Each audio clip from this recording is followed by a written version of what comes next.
Hello and welcome to Star Citizen Sunday. This is a weekly show which covers all the news from Star Citizen from the week just past. I am your host Mac, so let's get on with it.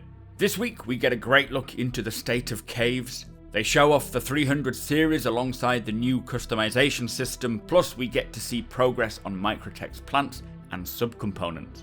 Don't forget we still have the Tumbril Ranger Sons of Centauri 3-pack to give away. Make sure you follow the link in the description below to enter.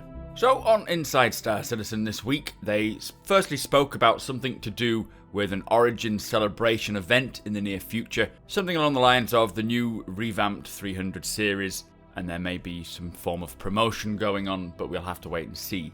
So talking of the 300 series and customization, we know the 300 series is the testbed for this new customization system. The new variants are in 3.5.1 PTU now with the Eva Cotti group, but they are adding a lot more customization options like seats, colours, parts, racing parts, and intermixing them all as well as you see fit. I will just play this video in the background so you can see all the different variations. It is looking very, very cool, and we may just address this in a separate video as well. So next up is to do with subcomponents. Now they're working on these subcomponents, and basically a subcomponent just affects the main component in a particular way. The medium power plant we saw can hold 3 subcomponents. The interiors of these components need to look and feel like they actually function, and then you can replace and change the sub-items to offer these abilities and buffs. The sub-items are actually held on an arm which swings out for you to replace. They look more complex compared to your typical components themselves, but they also want the components brands to be represented by the style. So an upmarket brand like Aegis looks more sophisticated and technical compared to the other one here, which is Lightning Power, which is a bit more utilitarian. Now we got to see all the sub-items that are finished and lined up in manufacturing rows. All of these side by side with a 100% condition sub-item versus a 0% condition one. These will obviously transition between the two states as they get more used, and you'll be able to open up your power plant and see how used the component or the subcomponent is and then swap them out. Now they say that they've got the art for these working, it's just the gameplay side of things are still being worked on, but how they look and their interactions are working. Now this is definitely something I will create a separate video on and delve further into what sub-items are, how they affect your main components, and what kind of gameplay we can expect to get from these. It is something that I'm very much looking forward to, so I'm glad we got to see a little insight into subcomponents. Now to finish off with on Inside Star Citizen, we got to see some of the plants of MicroTech. Basically these are MicroTech's plant life found within the biomes of New Babbage, which is the main landing location. These are actually bioengineered plants, many of them not found in the wild, and many can only be seen at New Babbage as well. So they're genetically modified examples, changing things like the pattern, making it carbon fiber or like a fractal design. Also, they mentioned that they put the DNA of the Vandul into a flower, and that is one of the main attractions to see when you get there. Now, this changes the growth pattern to increase the size of the plant and their leaves. They dropped a player in for scale, and they are going to be really interesting to see.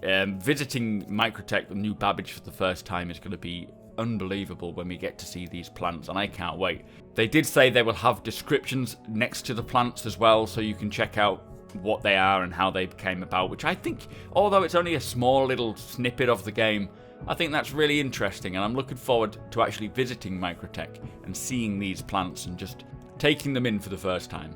Anyway, that was Inside Star Citizen, guys. Let's move on.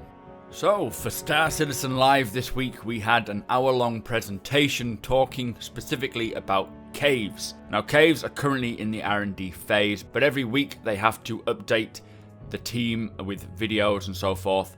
So they decided to show us all the videos they have created over the course of creating the caves. This was a really exciting one, and you can see how it grows from this first screen of just a concept of a rocky cave, what they're going for. Then the video shows the early stages of a cave work in progress. This is the very first test of the cave layout with tunnels and chambers. They need to figure out the method of creating the caves using the tech they have now rather than having to develop more tech, because they wanted to push what they already have rather than spend a long time developing new tech to do this.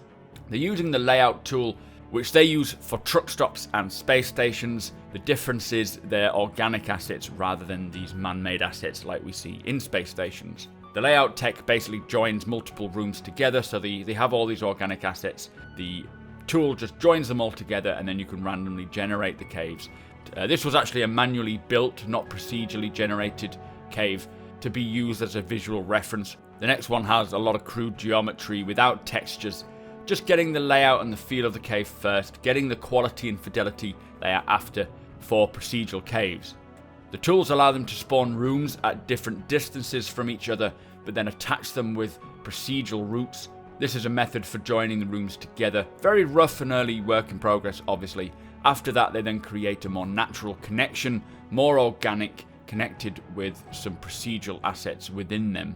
Now, the next few videos shows off the entrances. They are figuring out the various types of entrance. They need to think about can you enter with a vehicle? Is it a crater? Is it a sinkhole or a crevice? We've got to see a sinkhole entrance as well coming up. The crevice, I think it looks really, really cool. But they also came up with the concept of massive tree stumps which hide an entrance to a cave, so you could be exploring in a forest and then you find this huge cave system, which would be amazing. There are so many variations to entrances. Some of them you're able to squeeze into, others you can drive into or even fly your ship and land inside. They also have an idea to hide entrances behind waterfalls. They also need to make sure that these entrances are not repetitive, as it'll be too obvious. Every time you spot a similar location, you'll just instantly know there's a cave there. They did say they want thousands of caves on planets. This is something I feel they may have to balance quite a lot, is how many do they populate. We want them to be discoverable, but we don't want them to be constant, I guess. We will see when they start adding them. And I'm sure each planet, moon, will be different. Now, we got to see an entrance to a cave on Daymar. It is very difficult to see as it's just sat there amongst the rocks. There is great potential to have caves dotted all over the place, and can you imagine the first time you discover an undiscovered cave? That would be amazing. They needed to ensure that players could traverse throughout the cave without getting stuck, so they did create some logic for path creation so that, if you can see here, the blue paths are always empty, able to traverse along. The orange areas are for designed content. Obviously, the size of these orange areas could change as they needed, but things like outposts or maybe where NPCs spawn and so forth, and then everything else around them is a procedural content drop zone. They could have lots of various gameplay scenarios like cave-ins, bridges collapsing. Nothing like that is set in stone, but there's plenty of ideas that they want to have going on as you enter these caves, and that allows them to do this. But as you traverse through the cave, you will be able to use mantling, vaulting, crawling, all the different abilities a player will have. And they do want to have caves that require players to use all the traversal actions so that they feel like they're really getting their way through. Now, they also want to have water volumes as well, so they've done a few tests of that. But also the visual effects and lighting, as they start getting to completion of how they generate caves, they want to start adding different things like lighting and effects just to make it feel better. This could be man-made lights or natural light sources like glowworms like we've seen here and fireflies. They wanted some visual interest too, rather than just the realistic pitch black caves. There will be different types of caves. Some of them will be occupied by NPCs. Some of them will be explored and you may be finding the history of the people that lived there. Or you could find an unexplored cave and, find all the treasures or what lies inside. Now, we got to see some early visual effects just to see what was possible. We saw an ice effect to make the cave feel cold with this shimmering and fog effect. We also saw the other side of the scale with a hot and humid cave. With the water volumes, you can see condensation and steam. They can actually spawn water volumes in any cave that they create, which is good to know. And then the other one they showed us was with glowworms and plants and so forth, and they are looking incredible. Now, in the last couple of videos, we saw some early rock assets. This is now what the current state is. It's still very early work in progress, but you can see how the cave will feel. There's no visual effects, but art assets are looking much better and closer to final. The surfaces are reacting to light, there's ground fog, and it looks like such an incredible scenario of entering this cave and not knowing what you're going to find. Anyway, that was the gist of what Star Citizen Live brought to us. It was incredible watching that and seeing how these caves have developed so fast from the early work in progress we saw on Around the Verse a while ago to where they're up to now, and I wouldn't be surprised if this feature gets slotted into the roadmap sometime this year, maybe 3.7, 3.8, but that is obviously just my personal thoughts. It does look like it's very close to being ready, and I, for one, cannot wait to start exploring these caves. Anyway, do let me know what you think. Let us move on. So also this week, a new clean shop post titled Gastronomical was released. There is the Tumbrel Ranger Q&A available answering our questions regarding the latest concept sale, but don't worry, I will create a separate video which covers this later in the week. And finally, Squadron 42's monthly report for April is released, but again, I will be covering this separately. So that brings us to the end of the show. Thank you so much for watching. Be sure to hit that subscribe button so you don't miss a video. Hit that thumbs up if you enjoyed it, and share the video with all your friends. If you like what I do and want to help me make it better, follow the link below to my Patreon page to learn more.